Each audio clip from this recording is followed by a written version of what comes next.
Against Aleem Khan साहब। Interesting चीज़ ये है इस पूरे केस के अंदर कि जो आरओ है उसने फॉर्म 45 की जो हमारी इनकॉर्पोरेशन थी और रिजल्ट्स है उनको डिनाई नहीं किया। हमारा क्लेम ये था कि दो एलिमेंट्स के ऊपर एक फॉर्म 45 जो थे उसके हिसाब से अली इजाज बुटर अलीम खान साहब से 12,700 समथिंग वोटों से जीते हुए थे और फॉर्म 47 उसके अकॉर्डिंगली इशू नहीं हुआ था। जिस टाइम इस एलिगेशन के साथ हमने फाइल किया तो जो रिपोर्ट आई उसके अंदर प्रिजाइडिंग ऑफिसर ने अनफॉर्चुनेटली उस चीज़ को डिनाई कोई नहीं किया कि जी के फॉर्म 45 जो हमने प्रोड्यूस किया इधर वो फेक है या जो भी है। तो आज कमीशन से हम होप करते हैं कि आज के दिन में इंशाल्लाह ताला फैसला उन्होंने रिजर्व किया और आज के दिन में सबसे बड़ा फैसला इंशाल्लाह 117 का आएगा। कमीशन को हमने इस चीज़ का एहसास दिलाया है कि the complete Pakistan is looking at you और आपके फैसले से पाकिस्तान का आगे फ्यूचर डिसाइड होना है। और जो कुछ हमारे साथ 8 तारीख को हुआ वो भी वीडियोस हमने दिखाई जिसके बाद में कमीशन ने रिजर्व किया। और इस केस के अंदर सबसे इंटरेस्टिंग चीज़ क्या है कि फॉर्म 45 जो हमारे थे, टीएलपी के थे, जमात इस्लामी के थे, उनके लॉयर्स भी पेश हुए और उन तमाम के फॉर्म 45 हमारे फॉर्म 45 के साथ मैच करते हैं। तो उसके बाद उनके पास कोई रास्ता नहीं रहता कि जो नए फॉर्म 45 अगर उन्होंने टेम्पर किए हैं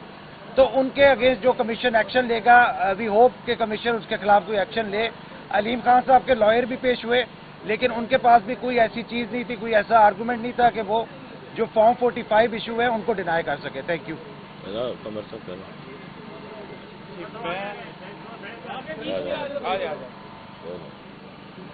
NA 117 में आज बेंच नंबर 2 के सामने इस केस की समाअत हुई। मैंने अपने जमात इस्लामी के कैंडिडेट को रिप्रेजेंट किया और जैसे कि हमारे अमीर जमात इस्लामी की तरफ से हमें इंस्ट्रक्शंस हैं कि जो हक और सच बात है आप वो हर फोरम पे जाके करें, आप बताएं सच्चाई क्या है। उसके लिए हम आज इस कमीशन के सामने पेश हुए और हमने बताया कि जो हमारे एजेंट्स के पास फॉर्म 45 हैं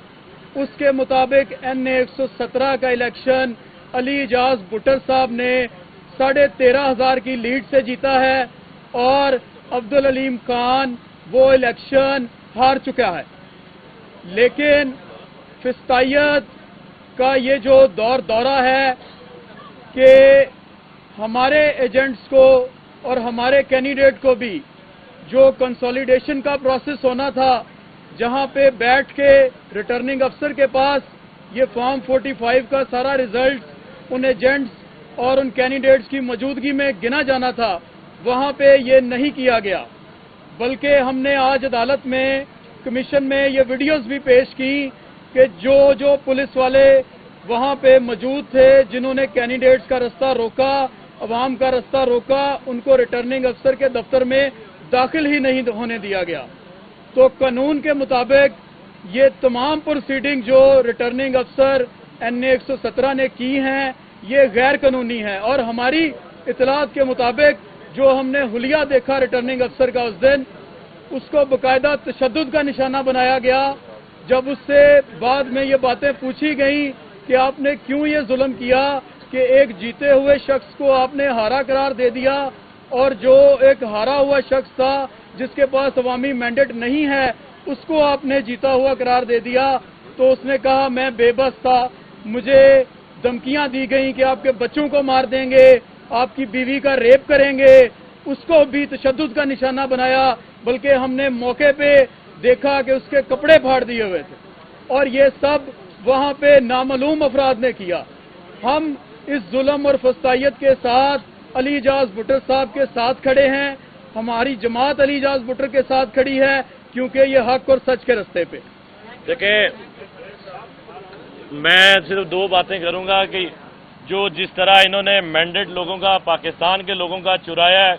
कच्चे के डाकू भी इनसे शर्मिंदा है कि 7 सीटों वाले लोगों को आप असम्बली में हुकूमत दे रहे हो, शर्म आनी चाहिए आपको। और किस तरह आपने जो रिटर्निंग ऑफिसर था उसको यरगमाल बनाया, उसको अगवा किया, उसके बच्चों को उठाया और किस तरह اس کو دھمکیاں لگائی گئیں کہ تمہاری بیوی کا ریپ کر دیں گے اگر تم نے اس کے مطابق ہمارے مطابق تم رزلٹ اناؤنس نہیں کرو گے. تو جو فارم تھے 45 کے مطابق میں جیتا ہوا تھا، اور جو علیم خان جو میرے مد مقابل تھا وہ ایک 15-16 ہزار کی لیڈ سے بھاری مارجن سے میرے سے ہرا ہوا انسان ہے، جو کل آپ نے دیکھا کہ کس طرح